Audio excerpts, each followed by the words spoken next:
Hello guys, welcome back to my cooking channel delight home plate. તો આજે આપણે તૈયાર કરીશું એકદમ હેલ્ધી અને એકદમ ટેસ્ટી, ફટાફટ રીતે તૈયાર થઈ જાય તેવા એકદમ હેલ્ધી નાસ્તો. એવો આપણે બાજરીના લોટમાંથી તૈયાર કરવાનો છે. આ બાજરીના લોટમાંથી આપણે એકદમ ટેસ્ટી તેવા અપમ તૈયાર કરીશું. તો આપણે સૌપ્રથમ આગળની લિસ્ટમાં આપેલા બધા જ ઇન્ગ્રીડિયન્ટ્સને આપણે વન બાય વન કરીને લઈ લેવાના છે. તો અહીં મેં બાજરીનો લોટ લઈ લીધો હતો, ત્યાર પછી તેની અંદર રવો અને હવે તમને તમારી મરજી પ્રમાણેના બધા જ વેજીસ આપણે એડ કરી દેવાના છે. તો અહીં મેં ગાજર, કેપ્સિકમ, લીલું લસણ જે ટેસ્ટને એકદમ ઇન્હેન્સ કરે છે અને ખૂબ જ હેલ્ધી હોય છે. ત્યાર પછી આપણે અહીં કટ કરેલા મરચાંને એડ કરી દેવાના છે. ત્યાર પછી અહીં મેં થોડી કટ કરેલી ડુંગળી પણ એડ કરી દીધી હતી. હવે તમે તમારી મરજી પ્રમાણેના અહીં મકાઈના દાણા પણ એડ કરી શકો છો. ત્યાર પછી અહીં મેં કટ કરેલું ટામેટું પણ એડ કરી દીધું હતું. તમે જોઈ શકો છો તે રીતે બધા જ વેજીસને વન બાય વન કરીને અહીં મેં એડ કરી દીધું છે. ત્યાર પછી અહીં મેં થોડું ખાટું દહીં એડ કરી દીધું હતું. અહીં તમે મોણું દહીં પણ એડ કરી શકો છો. અહીં તમે તમારી મરજી પ્રમાણે ફેટેલું દહીં પણ એડ કરી શકો છો.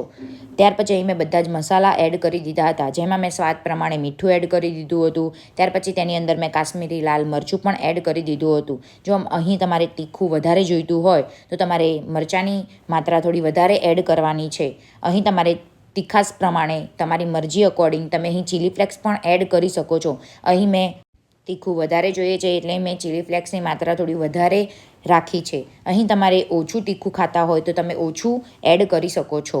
ત્યાર પછી અહીં મેં બધા જ ગરમ મસાલા એડ કરી દીધા હતા. જો તમારે ગરમ મસાલાને સ્કીપ કરવું હોય તો તમે અહીં કરી શકો છો. ત્યાર પછી મેં થોડો ચાટ મસાલો જે ટેસ્ટને ઇન્હેન્સ કરે છે તે માટે મેં થોડો ચાટ મસાલો એડ કરી દીધો હતો અને થોડું આમચૂર પાવડર પણ એડ કરી દીધો હતો. જો અહીં તમારે એ બંનેને સ્કીપ કરવું હોય તો તમે કરી શકો છો. અને જો તમારે ટેસ્ટમાં એકદમ ટેસ્ટી અને ટેસ્ટને ઇન્હેન્સ કરે તેવો મસાલો જોઈતો હોય તો 1/2 ચમચી તમે એડ કરી શકો છો. વધારે નાખવાની જરૂર નથી.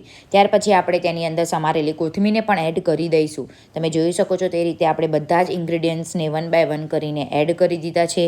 હવે આપણે તેની અંદર ઈનો પણ એડ કરી દેવાનો છે. ઈનો એડ કર્યા પછી આપણે તેની અંદર અડધું લીંબુ એડ કરી દેવાનું છે. અહીં જો તમારે ખાટું વધારે જોઈતું હોય તો તમે લીંબુનો રસ વધારે એડ કરી શકો છો, પણ અહીં આપણે દહીં એડ કર્યું છે એટલે આપણે અહીં અડધું જ લીંબુ એડ કરવાનું છે. જો વધારે આપણે લીંબુ એડ કરીશું તો એકદમ ખાટા તેવા અપમ બની જશે, એટલે આપણે અહીં અડધા જ લીંબુના રસનો ઉપયોગ કરવાનો છે. તમે જોઈ શકો છો તે રીતે આપણે બધો જ રસ એડ કરી દીધો છે. ત્યાર પછી આપણે ધીમે ધીમે પહેલાં બધા જ ઇન્ગ્રીડિયન્ટ્સને મિક્સ કરતા રહેવાનું છે. જ્યાં સુધી તે લોટમાં બરાબર રીતે ભળી ન જાય ત્યાં સુધી આપણે તેને બરાબર રીતે મિક્સ કરીશું. તમે હાથની મદદથી પણ કરી શકો છો કે તમે ચમચી વડે પણ કરી શકો છો.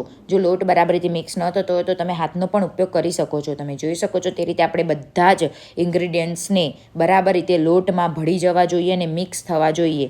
એક બી ઇન્ગ્રીડિયન્ટ્સ બાકી ન રહેવું જોઈએ. હવે આપણે થોડુંક પાણી એડ કરવાનું છે. તમે જોઈ શકો છો તે રીતે અહીં મેં જે દહીંનો વાટકો હતો તેમાં થોડું પાણી લઈ લીધું હતું અને થોડું વન બાય વન કરીને મેં એડ કર્યું છે. વધારે પડતું આપણે પાણીનો ઉપયોગ કરવાનો નથી. પહેલાં આપણે થોડું એડ કરીને લોટને બરાબર રીતે મિક્સ કરવાનું છે. જો આપણને ક્વોન્ટિટી આપણને ખબર હોવી જોઈએ કે બરાબર રીતે એકદમ કડક પણ હાર્ડ પણ ન હોવી જોઈએ કે એકદમ સોફ્ટ પણ ન હોવી જોઈએ. તમે જોઈ શકો છો તે રીતે લોટની ક્વોન્ટિટી બસ આવી રીતે ઇઝીલી અપમ પડે તેવી રીતની હોવી જોઈએ. પછી આપણે એક ગરમ અપમની પ્લેટમાં આપણે વન બાય વન કરીને આપણે પહેલાં તેલથી તેને ગ્રીસ કરીશું અને જે બેટર તૈયાર કર્યું હતું તેને આપણે એડ કરી દેવાનું છે. ગેસની ફ્લેમને આપણે એકદમ પહેલાં સ્લો રાખવાની છે. પછી આપણે લોટને બરાબર રીતે ચડી જાય તે માટે આપણે એકદમ થોડા તેવા દાજી જેલા હોય તેવા રાખવાના છે. એટલે વધારે પડતા દજવાળવાના નથી, કેમ કે જો વધારે દાજી જશે તો ટેસ્ટ એકદમ બરાબર આવશે નહીં. તો આપણે એકદમ થોડા લાલાશ પડતા લાલ થઈ જાય અને બરાબર રીતે ચડી જાય તેવી રીતે આપણે તેને ગરમ કરવાના છે. તો આપણા એકદમ ટેસ્ટી અને એકદમ હેલ્ધી અપમ આપણા તૈયાર છે. આને તમે દહીં જોડે કાં તો સોસ જોડે પણ ખાઈ શકો છો. તમે એમનેમ પણ ખાઈ શકો છો. એકદમ હેલ્ધી અને એકદમ ટેસ્ટી તેવા આ નાસ્તો તમે બાળકોને નાસ્તામાં પણ બનાવી આપો છો અને બધાને જ ભાવે તેવો આ એકદમ ટેસ્ટી નાસ્તો હોય.